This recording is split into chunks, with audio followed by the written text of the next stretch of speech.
മാനത്തെത്തുവതാരോ നേരം മങ്ങിയ നേരത്തെക്കര മാനത്തെത്തുവതാരോ മാനത്തെത്തുവതാരോ അങ്ങും ഇങ്ങും നക്ഷത്രങ്ങൾ എന്നുടെ വലയിൽ വീണല്ലോ എന്നുടെ വലയിൽ വീണല്ലോ എന്നുടെ വലയിൽ വീണല്ലോ എന്നുടെ വല. ഇന്ന് വൈകുന്നേരം രാജകുമാരി വരും. രാജകുമാരിയോ? ആശാന് തമാശ. ഇന്ന് ബ്ലൗസ് തച്ചു കൊടുക്കാന്നാ പറഞ്ഞിരിക്കുന്നത്. അതിന് ബ്ലൗസിന്റെ അളവ് വേണ്ടേ? അളവ് ബ്ലൗസ് മേശക്കടിയിൽ ആശാൻ ഒളിപ്പിച്ച് വെച്ചിരിക്കല്ലേ. എടാ എടാ, ആ അളവ് ബ്ലൗസ് കൊണ്ട് ബ്ലൗസ് വെച്ചാലേ അവളുടെ ഇപ്പോഴത്തെ കണ്ടീഷൻ അനുസരിച്ച് അതങ്ങൾ കടക്കില്ല.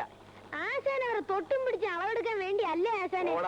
നേരം മങ്ങിയ നേരത്തക്കര മാനത്തെത്തുവതാരോ. ബ്ലൗസ് വെച്ചോ? എന്ത് ചോദ്യ രാജകുമാരി ഇത്?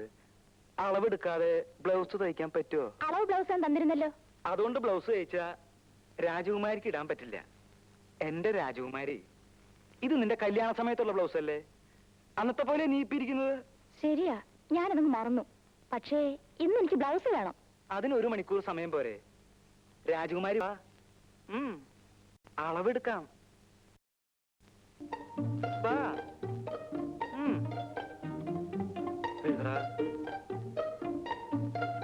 ഒന്നും കൂടെ തിരിഞ്ഞു.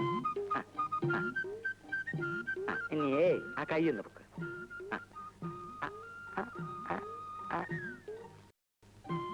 34. എത്ര?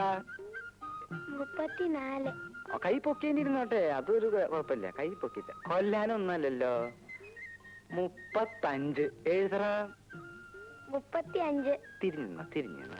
ഞാൻ ഇവിടെ ഉണ്ട്. ഞാൻ ഒരു സ്ഥലത്തേക്ക് മുകളിൽ നിന്റെ അളവൊക്കെ എടുത്ത് നിന്നെ ഞാൻ ഇന്ന് ഹസ്ബൻഡ് ഇപ്പൊ ഇവിടെ ഉണ്ട്.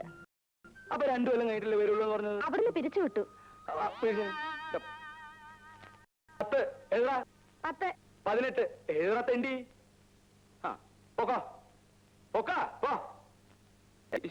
എന്തൊക്കെ ആശാന്?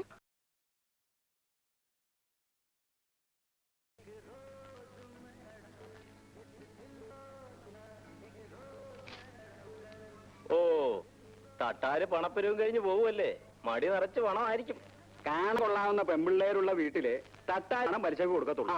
അത് ലോകം പറഞ്ഞ കാര്യമല്ലേ? തട്ടാര് പണം പലിശ കൊടുക്കുന്ന വീട്ടിലെ പെമ്പിള്ളേരെ കെട്ടാൻ ഈ നാട്ടിലെ ഏതെങ്കിലും ചെറുപ്പക്കാർ തയ്യാറുണ്ടോ? കഴിച്ചിട്ടും വലിയ കാര്യമൊന്നുമില്ല. ശ്രീധരന്റെ മോക്ക് ഒരു കല്യാണാലോചന ഒത്തു വന്നതാ. തട്ടാരോട് അയാൾ പണം മേടിച്ചിട്ടുള്ള വിവരം അവരെങ്ങനെയോ അറിഞ്ഞ്. എന്നിട്ടേ ആ ചെറുക്കൻ പറയുക ആ പെണ്ണിനെ അവന് വേണ്ടാന്ന്. എവിടെ ഒരു പലിശയ്ക്ക് കൊടുപ്പ്.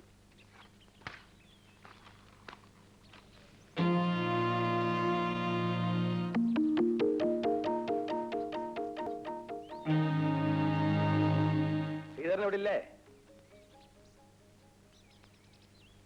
എന്താ മനുഷ്യരെ കാണാതെ ഓടി അകത്ത് കയറിയത്? അച്ഛൻ ഇവിടെ ഇല്ല. തിരിച്ചു തരണമെന്ന് വിചാരിച്ചോ അപ്പം പലിശയ്ക്ക് പോയത്? അതാ നിന്റെ ആങ്ങൾക്ക് ജോലി കിട്ടിയോ? അച്ചുത്തട്ടായുടെ കൈ കൊണ്ട് ആർക്ക് പണം കൊടുത്താലും മോശം വരില്ല. നീ അച്ഛനോട് പറഞ്ഞേര് പണം തരാമെന്ന് പറഞ്ഞ തീയതിയൊക്കെ കഴിഞ്ഞെന്ന്.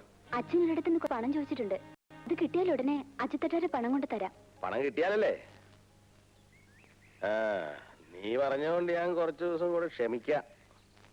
നീ എന്താ മറയത്ത് തന്നെ നിൽക്കുന്നേ? ഇങ്ങോട്ട് ഇറങ്ങി വാ, ഞാനൊന്ന് കാണട്ടെ. ഒന്നിറങ്ങി വാടി പെണ്ണേ. നീ അങ്ങ് വളർന്നു പോയല്ലോടി പെണ്ണേ.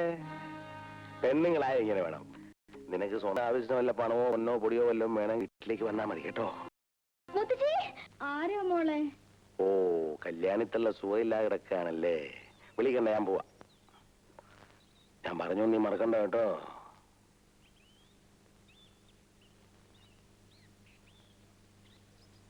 ശാന്തേ, ശാന്തേ, ശാന്തമ്മേ. എന്താ? ഞാനൊന്ന് പുറത്തിറങ്ങിട്ട് വരാം.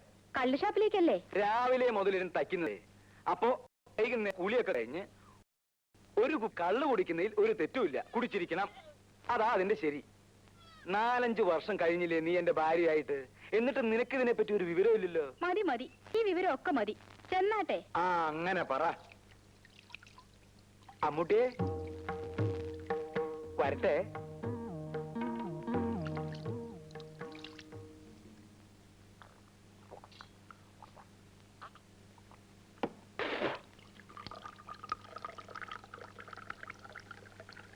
അച്ചുത്തട്ടാര് പണം പലിശയ്ക്ക് കൊടുത്താ തിരിച്ചു വാങ്ങാനും അറിയാം. പണം കിട്ടിയില്ലേ മുതലാക്കിയിരിക്കും. എന്നിട്ട് പത്രോസ് പണം തന്നാ? 3000 ഒളിവായിക്ക് അവൻ എന്നെ 30,000 തവണ നടത്തി. അപ്പോ പത്രോസിന് കൊടുത്ത പണം ഗോപി അല്ലേ? രൂപ കിട്ടിയില്ലെങ്കിൽ എന്താ, അതിനുള്ള ഉരുപ്പടി ഞാൻ മുതലാക്കി. പത്രോസ് പെങ്ങളെ കെട്ടിക്കാൻ വെച്ചിരുന്ന പൊന്നെടുത്തോണ്ട് പോന്നതായിരിക്കും അല്ലേ?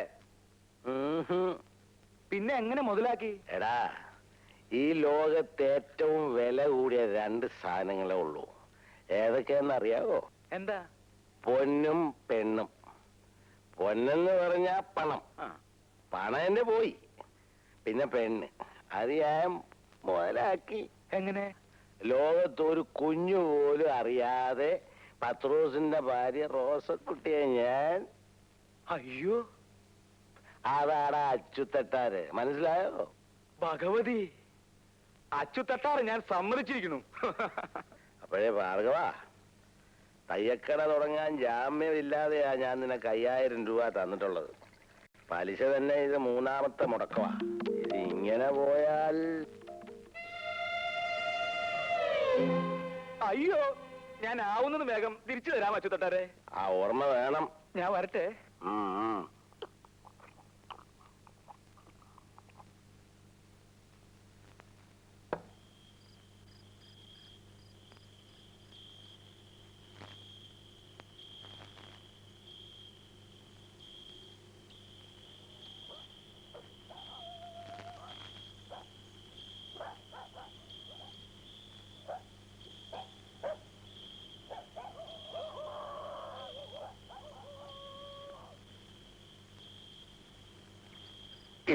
അങ്ങോട്ട് കണ്ടിടത്തൊക്കെ തെണ്ടി കിടന്നിട്ട് പണിയെടുക്കുന്ന സമയത്ത് ഉറങ്ങുന്നോ?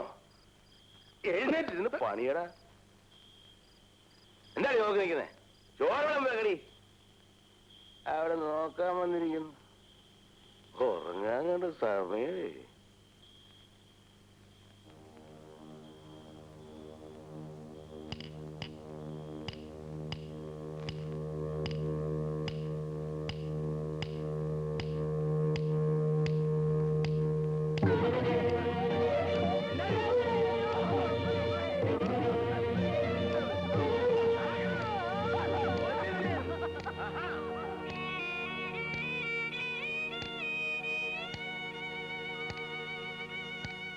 ഇവിടെ വച്ചേക്ക്. ശാന്തമ്മേ, നീ ഇങ്ങനെ കുനിഞ്ഞിന്ന് പണിയെടുക്കരുതെന്ന് ഡോക്ടർ പറഞ്ഞിട്ടില്ലേ? യൂട്രസ് മാറ്റിയതാ, നടുവിളക്കരുത്. അതൊക്കെ നോക്കിയാ ചേട്ടന്റെയും മോളുടെയും കാര്യം ആരാ നോക്കുക? എന്തെങ്കിലുമൊക്കെ ഇവളും ചെയ്യില്ലേ? കൊച്ചു കുട്ടിയൊന്നും അല്ലല്ലോ, 10-17 വയസ്സായില്ലേ? അമ്മു, നീ ഇതൊന്ന് വിളമ്പിയേ. അമ്മു, നീ ഇങ്ങട് വാ.